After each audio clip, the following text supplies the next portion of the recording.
E aí, pessoal, tudo bom? Hoje eu estava querendo abordar com vocês um outro tema super importante que a gente vai estar conversando na Academia de Transformação Digital. O tema seria plataformas digitais.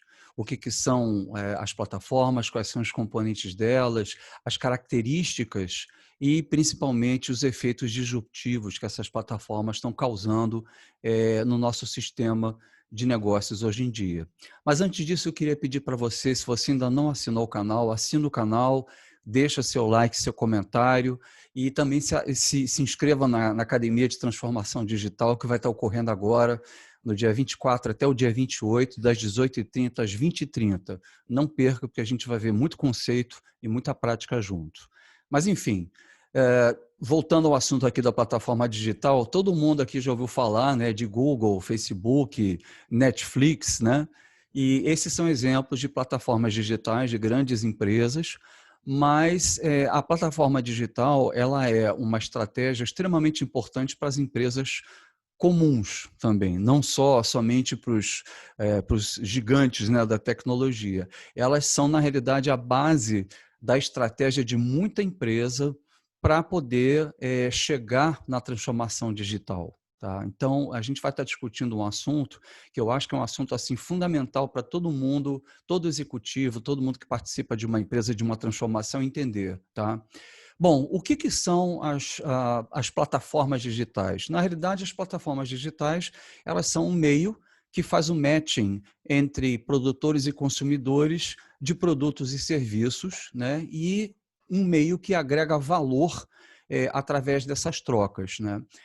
O que, que constitui uma plataforma digital? Primeiro, você tem que ter uma infraestrutura tecnológica, onde vão estar ocorrendo essas trocas, essas transações.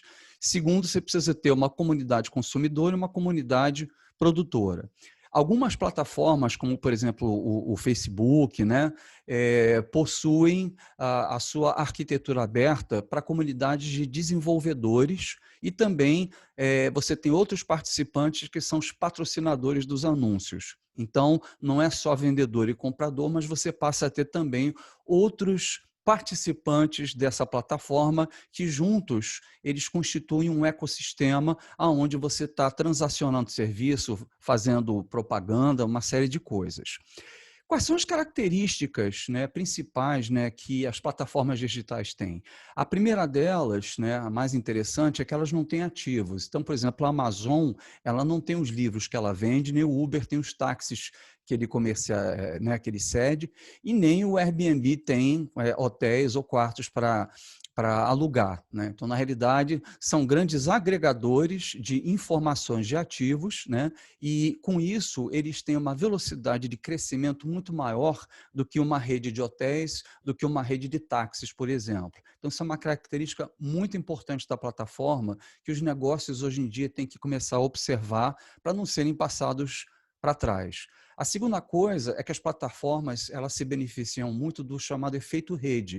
O que é efeito rede? Vamos falar, por exemplo, do Airbnb. Quanto mais apartamento eu tiver para alugar, mais cliente eu tenho que vai procurar o Airbnb.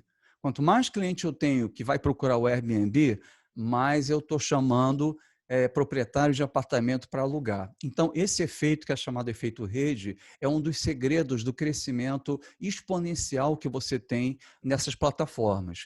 E a plataforma, no fundo, ela é valorizada pelo tamanho dessas redes. Isso explica, inclusive, porque que muitas dessas plataformas, no início, elas deram prejuízo durante um bom tempo. Por quê?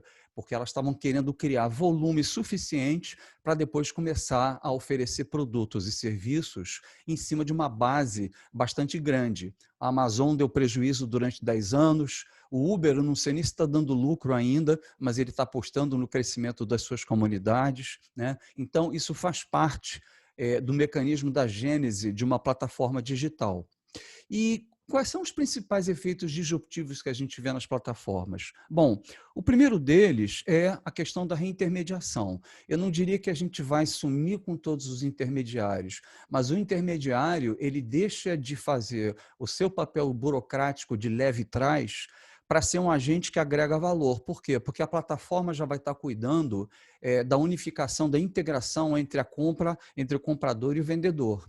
Então, esse intermediário, ele tem que ser um cara que agrega valor ao mero matching de oferta com demanda, senão ele está fadado realmente ao desaparecimento. Outro fator que é muito importante também é a segregação entre o ativo e o valor que ele agrega. O que eu quero dizer com isso? Você pode ter uma plataforma de serviços de táxi sem ter a frota. Você pode ter uma plataforma de aluguel de quartos e de casas sem ter esses imóveis. Então, isso é que é a segregação entre o ativo e o valor dele. Além disso, existe também uma mudança de comportamento do consumidor hoje em dia, que cada vez menos ele quer ter coisas, ele quer ter acesso às coisas, não necessariamente ter coisas. E isso a gente vê muito a partir da geração millennial e das novas gerações que estão seguindo depois deles. Tá? Então, mais uma vez, essa é a dissociação entre o ativo e o seu valor. Então, qual é, vamos dizer assim, a conclusão que a gente pode chegar em relação às plataformas? As plataformas, se vocês pensarem bem, elas estão mudando a forma das empresas desenvolverem estratégia. Até algumas décadas atrás, fazer estratégia de negócio significava como você vai orquestrar os seus recursos internos e criar barreiras de entrada para outros competidores não entrarem no seu mercado, né? E agora, com o surgimento dessas plataformas que são disruptivas e que entram em todos os mercados, a estratégia é como orquestrar os recursos externos, as parcerias, para se criar comunidades que sejam comunidades totalmente engajadas e que comprem esses produtos e serviços que estão dentro da sua plataforma. Então, eu queria deixar com vocês essas observações que são super importantes. Se você gostou desse papo, assina o nosso canal. Não perca a Academia de Transformação Digital semana que vem. Eu vou deixar o link aqui embaixo nos comentários, porque ali a gente não só vai discutir o conceito, como a gente vai efetivamente vivenciar esses conceitos aí de uma forma pragmática. Tá ok? Muito obrigado e vejo vocês aí no próximo vídeo na academia. Tchau, tchau.